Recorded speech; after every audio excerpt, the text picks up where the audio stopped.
"Hai Kak, Cuk, dari mana aja?" Ini Kak, tadi mau belajar pulang beli es degan Kak, ini aku bawain es degan buat Kakak. Oh, ya, Cuk, makasih ya Cuk.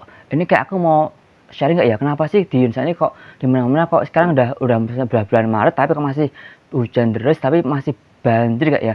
Iya, banjir masih di mana-mana Cuk ya. Aku juga heran kenapa di Indonesia ini tiap kali banjir, pasti setelah kali hujan, pasti banjir melulu. Iya Kak ya, tapi apakah apakah setelah seperti itu Kak ya, kan di beberapa daerah ya, misalnya di Jabodetabek itu kalau hujan pasti banjir, tapi di daerah lain nggak separah itu Kak ya.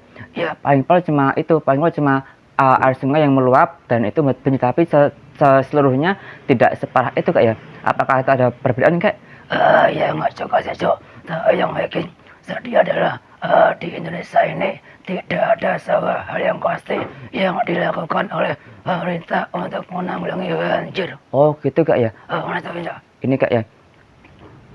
Ya kalau aku sih juga berpikir enak aja. Tapi aneh gini Kak ya, di Indonesia ini kenapa kok di daerah lain banjirnya begitu parah tapi di Jakarta kok sangat parah ya?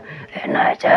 Ya, aku juga ngerti. Tapi juga kenapa di daerah lain, aku pernah baca Kak ya, di beberapa daerah di Sumatera, di Kalimantan, bahkan di Papua itu secara intensitas hujan itu sangat tinggi tapi nggak banjir. Tapi kenapa di Jabodetabek kok bisa separah itu cuma banjir hujan sebentar langsung banjir Kak ya? Iya Cuk, tapi itu ada faktor yang itu terjadi. Apa tuh Kak ya?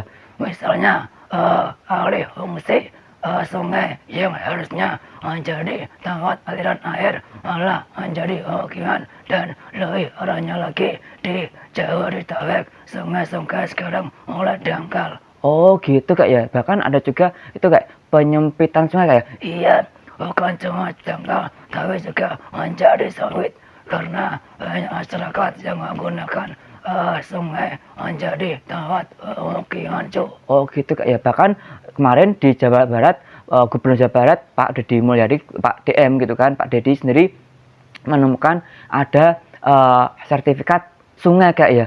Iya, ya itu sangat miris sekali, masa sungai dikasih sertifikat agar masyarakat bisa duduk di situ. Oh gitu Kak, berarti parah banget ya karena masyarakat bisa menggunakan apa tuh tempat sungai itu untuk kepentingan pribadi, tapi parahnya adalah banyak masyarakat lain yang dirugikan karena ketika banjir semuanya jadi ribet Kak ya. Iya, karena kalau banjir bukan cuma satu hal yang menjadi masalah, misalnya ekonomi, tapi juga kesehatan. Iya Kak ya, karena itu bisa seperti efek domino Kak ya. Jadi bisa ekonomi, bisa orang tidak bisa sekolah tidak bisa bekerja, bisa terganggu pekerjaannya, lalu juga kesehatan juga terganggu, ada DB, malaria, dan juga beberapa penyakit lainnya. Lalu juga ada pendidikan juga Kak ya, yang anak sekolah harus tidak bisa sekolah karena sekolahnya tergenang, dan banyak hal yang menjadi faktor penyebab akibat dari banjir itu sendiri Kak ya. Iya, makanya Kakak sangat berharap semoga pemerintah sangat serius menanggulangi banjir ini. Ini Kak. Iya.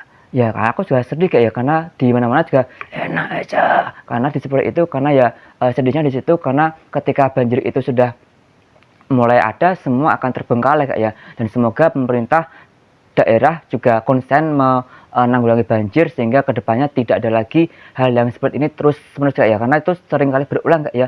Iya, kakak juga berharap semoga pemerintah daerah lebih fokus dan lebih tegas dalam menanggulangi banjir. Misalnya alih fungsi sungai jangan sampai terjadi, sungai hanyalah sungai yang harus dimanfaatkan keberadaannya, bukan untuk kepentingan pribadi. Iya Kak ya, dan juga jangan pernah buang sampah ke sungai Kak ya. Iya, itu penting, jangan buang sampah juga ke sungai, dan kita berharap semoga kedepannya banjir bisa ditanggulangi dengan baik. Iya.